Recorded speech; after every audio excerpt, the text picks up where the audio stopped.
Friends, मैं संदीप और आप देख रहे हैं एसपीजी गांव से शहर तक। आइए देखते हैं आज की सबसे बड़ी खबरें। नमस्कार। कल भाजपा की केंद्र सरकार ने सीए लागू करने का नोटिफिकेशन जारी किया है। 10 साल देश पे राज करने के बाद ऐन चुनाव के पहले इन लोगों को सीए की बात करनी पड़ रही है। अगर 10 साल में कुछ अच्छा काम कर लेते तो शायद आज सीए की जगह अपने कामों पे वोट मांग रहे होते। आज देश के सामने सबसे बड़ी समस्या महंगाई और बेरोजगारी की है। किसी को भी घर चलाना मुश्किल हो रहा है, इतनी ज़्यादा महंगाई हो गई है, कमर तोड़ महंगाई हो रही है। उधर हमारे युवा दर दर की ठोकरें खा रहे हैं रोजगार के लिए, उनके ऊपर डंडे लाठियां बरसाई जा रही हैं। ऐसे में सरकार बेरोजगारी और महंगाई का समाधान ढूंढने की बजाय सीए की बात कर रही है, तो ये बड़े दुख की बात है। ये सीए आखिर है क्या? बीजेपी की केंद्र सरकार का कहना है कि 3 देश, बांग्लादेश, पाकिस्तान और अफगानिस्तान, इन 3 देशों के अल्पसंख्यक जो हैं वो अगर भारत की नागरिकता लेना चाहें तो उन्हें भारत की नागरिकता दे दी जाएगी। इसका मतलब बड़ी संख्या में यहां से अल्पसंख्यकों को हमारे देश में लाया जाएगा, उनको रोजगार दिए जाएंगे, उनके लिए घर बनाए जाएंगे, उनको यहां बसाया जाएगा। अजीब बात है ना। बीजेपी की केंद्र सरकार से हमारे बच्चों को रोजगार दिए नहीं जा रहे, पाकिस्तान से लोगों को लाके उनके बच्चों को रोजगार देना चाहते हैं।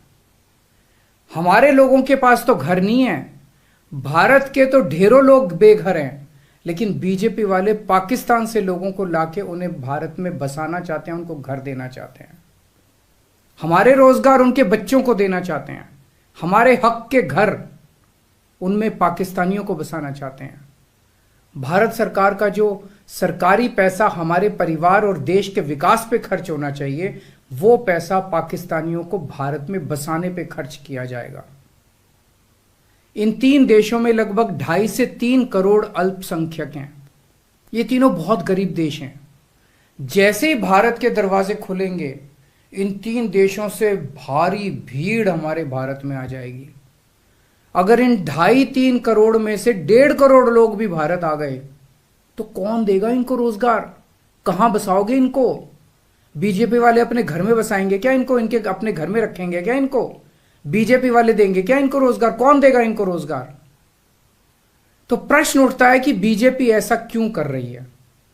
कई लोगों से मैंने बात की, कुछ लोगों का कहना है कि यह पूरा का पूरा खेल वोट बैंक बनाने की गंदी राजनीति है। इन तीनों देशों से 1.5-2 करोड़ लोगों को अगर भारत ले आया गया और उनको चुन चुन के इस तरह से देश के अलग अलग भागों में बसाया गया, जिससे जहां जहां बीजेपी के वोट कम हैं वहां झुग्गियां डाल के अगर इन लोगों को वहां बसाया गया तो वहां बीजेपी का एक पक्का वोट बैंक तैयार हो जाएगा, बीजेपी के वोट बढ़ जाएंगे। और आने वाले, इस चुनाव में तो नहीं, आने वाले भविष्य के चुनाव में बीजेपी को इससे बहुत बड़ा चुनावी फायदा मिल सकता है, ऐसा कुछ लोगों का कहना है। मुझे नहीं पता ये सच है कि गलत, लेकिन सबसे बड़ा प्रश्न है कि बीजेपी ये क्यों कर रही है। एक तरफ बीजेपी की हरियाणा सरकार हरियाणा के बच्चों को रोजगार देने में असमर्थ है। रोजगार के लिए हरियाणा सरकार अपने बच्चों को इजराइल भेज रही है। इजराइल में हम सब जानते हैं कि युद्ध चल रहा है, हमारे बच्चों को युद्ध में धकेला जा रहा है। अपने बच्चों को तो रोजगार है नहीं और पाकिस्तानियों को भारत लाके उनके बच्चों को रोजगार देना चाहते हो। मेरी तो यह बात बिल्कुल समझ से परे है। बीजेपी वाले पूरी दुनिया से बिल्कुल उल्टा चल रहे हैं। पूरी दुनिया में कोई भी देश अपने पड़ोसी देशों के गरीबों को अपने घर नहीं लाना चाहता। पड़ोसी देशों के लोगों को अपने देश में आने से रोकने के लिए पूरी दुनिया में हर देश तरह तरह के कानून बनाता है, बॉर्डर पे दीवारें लगाता है, बॉर्डर पे बिजली की तारें लगाई जाती हैं ताकि पड़ोसी देश का कोई भी व्यक्ति हमारे देश के अंदर ना आ सके। बीजेपी शायद अकेली पार्टी है पूरी दुनिया की जो पड़ोसी देश के गरीब लोगों को अपने देश में घुसाने के लिए दरवाजे खोल रही है, बिल्कुल उल्टा कर रही है। एक और बात है सोचने की, पिछले 10 सालों में 11 लाख से ज्यादा भारत के बड़े बड़े अमीर उद्योगपति और व्यापारी भारत छोड़ के चले गए। ये लोग भारत में फैक्ट्री चलाया करते थे, इंडस्ट्री चलाया करते थे, बड़े बड़े व्यापार किया करते थे, लाखों लोगों को नौकरी देते थे, रोजगार देते थे। ये बीजेपी की गलत नीतियों और उनके अत्याचार से तंग आके भारत छोड़ के चले गए। अगर बीजेपी को लाना ही है तो इन लोगों को वापस भारत लेके आओ ना, जो भारत छोड़ के चले गए। ये भारत आएंगे, इनके पास पैसा है, भारत में इन्वेस्ट करेंगे, नई नई फैक्ट्रियां खोलेंगे, नए नए व्यापार खोलेंगे, अपने बच्चों को रोजगार मिलेगा। ये क्या बदतमीजी है कि बांग्लादेश के, पाकिस्तान के और अफगानिस्तान के लोगों को हमारे देश में लाके बसाएंगे और उनको हमारे बच्चों के हक के रोजगार उनको देंगे। ये लोग कह रहे हैं कि 2014 के पहले आए हुए घुसपैठियों को इन नागरिकता दी जाएगी। ऐसा नहीं है, ये तो शुरुआत है। एक बार ये सिलसिला चालू हो गया, एक बार दरवाजे खुल गए तो फिर बहुत बड़ी संख्या में पाकिस्तानी और बांग्लादेश से लोग भारत में आने लगेंगे। आज बीजेपी कह रही है 2014 के पहले आए हुए लोगों को ही नागरिकता दी जाएगी। देख लेना, अगले चुनाव में ये बीजेपी वाले इस तारीख को बढ़ा के 2024 कर देंगे कि 2024 के आए हुए पहले वाले लोगों को दी जाएगी, और फिर इसे और आगे बढ़ा देंगे। मोटी मोटी बात यह है कि पाकिस्तानियों और बांग्लादेशियों के लिए भारी संख्या में भारत आने के लिए बीजेपी सरकार ने दरवाजे खोल दिए। ये देश के लिए बेहद खतरनाक है, और इसका सबसे ज्यादा खामियाजा उत्तर पूर्व, नॉर्थ ईस्टर्न स्टेट्स भुगत रहे हैं, खासकर आसाम।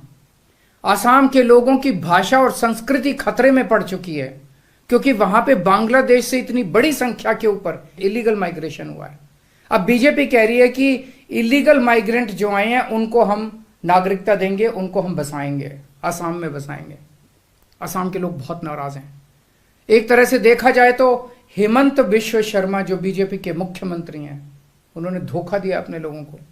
अपने असम के लोगों की खातिर उन्हें सीए का विरोध करना चाहिए था। उन्हें कहना चाहिए था कि असम के लोगों की संस्कृति और भाषा दोनों खतरे में है, यह बिल्कुल बर्दाश्त नहीं किया जाएगा। तो दोस्तों, पूरे देश की मांग है कि सीए को वापस लिया जाए। हम किसी हालत में अपने बच्चों की नौकरियां, अपने बच्चों के रोजगार दूसरे देश के लोगों को किसी हालत में नहीं देंगे। और अगर बीजेपी नहीं मानती तो इसको वापस नहीं लेती, तो इस चुनाव के अंदर बीजेपी के खिलाफ वोट करके आप अपना गुस्सा जाहिर कीजिए। नमस्कार।